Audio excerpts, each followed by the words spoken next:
Napoleon Bonaparte, one of history's most renowned military figures, known for his strategic advances in the vast territories he conquered, all the while serving as Emperor of France.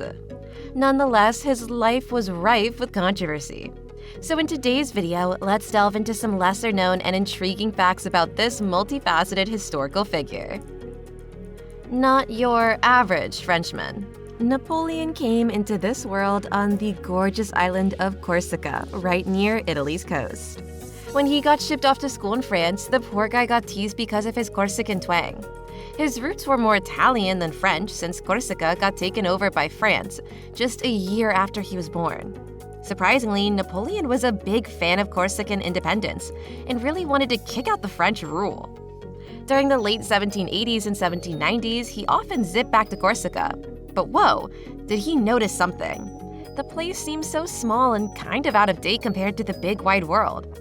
That's when the light bulb went off in his head. He made up his mind to become more French. Yep, he even jazzed up his name from Napoleon du Bonaparte to Napoleon Bonaparte while he was still a young gun studying in Paris. The Napoleon complex is real? The term describes someone who's on the shorter side and compensates by being overly aggressive or dominating, often feeling the need to prove superiority and grab what others have, even if it goes against their own values. It all started with the idea that Napoleon Bonaparte was short, but his height didn't slow him down one bit. He made up for it by chasing power and thriving in times of war. Leading France, he snagged victories left and right, both before and during his reign. Although historians reckon he was pretty average in height. The thing was, Napoleon was usually hanging out with these tall soldiers, so he seemed short in comparison. And when he passed away, he clocked in at 5 feet 2 inches in the old French units. But in today's measurements, that's about 5 feet 6 inches or 1.68 meters. So despite the fuss, he wasn't exactly pint-sized. The mystery of the Rosetta Stone. Napoleon might not have a claim to creating the Duolingo owl, but he sure stumbled upon something huge. Way back in 1799, during his time in Egypt, a French soldier noticed a black stone slab with ancient writing at a fort near Rosetta.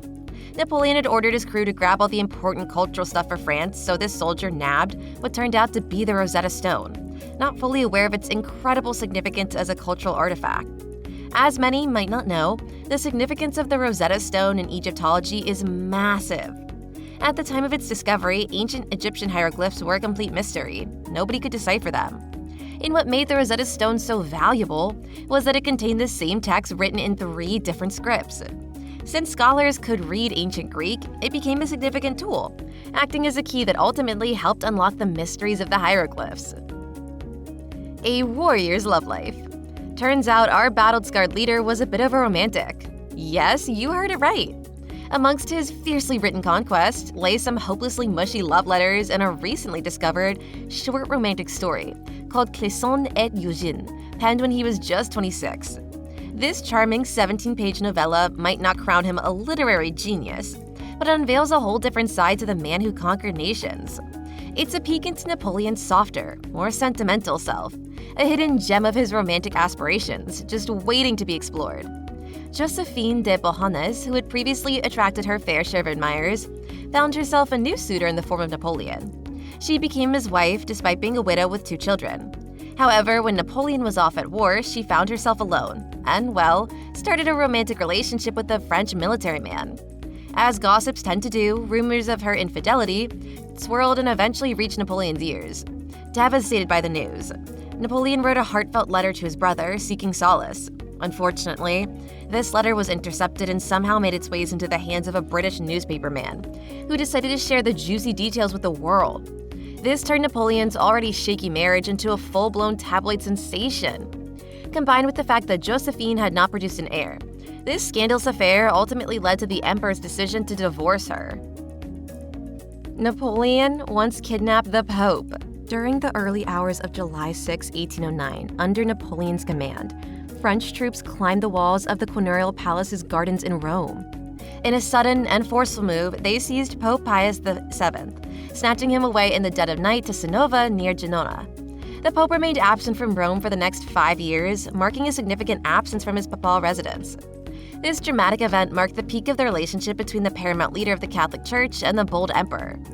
Throughout Pius VII's papacy from 1800 to Napoleon's fall in 1815, the two figures were always stuck in conflict with each other. Napoleon very often found himself angry by the Pope's refusal to accept his demands, creating a continuous state of tension between the two influential personalities. Napoleon's death. Bonaparte passed away on May 5, 1821, while in exile on the island of St. Helena, following his defeat at the Battle of Waterloo. The cause of his death remains a mystery to date. Although some suggest it was stomach cancer, others think that arsenic poisoning is also a possible explanation. Some historians speculate that his physicians might have accidentally poisoned him with arsenic while treating his stomach ailment. But despite the uncertainty surrounding his death, Napoleon's legacy endures. He is widely regarded as one of history's most exceptional military leaders. But apart from his military accomplishments, there is much more revealed about his life. Among the lesser-known aspects of his life, what's most intriguing is his ability to reform legal and educational systems. His implementation of the Napoleonic Code and establishment of educational institutions reflected a visionary approach to governance. His bloodline still survives to this day. Back in October 2019, Prince Jean-Christophe Napoleon Bonaparte tied the knot with Countess Olympia von und zu Arco-Zenberg in a grand Parisian ceremony held at Les Invalides, a significant landmark where his great-great-great-uncle Napoleon Bonaparte I rests in peace. Following the ceremony, the wedding crew made their way to Fontainebleau Palace, Napoleon's former residence, for a splendid dinner reception. This capacity to influence law and education on such a grand scale is, to many, one of the most fascinating facets of his character. So what about Napoleon's life captures your interest the most?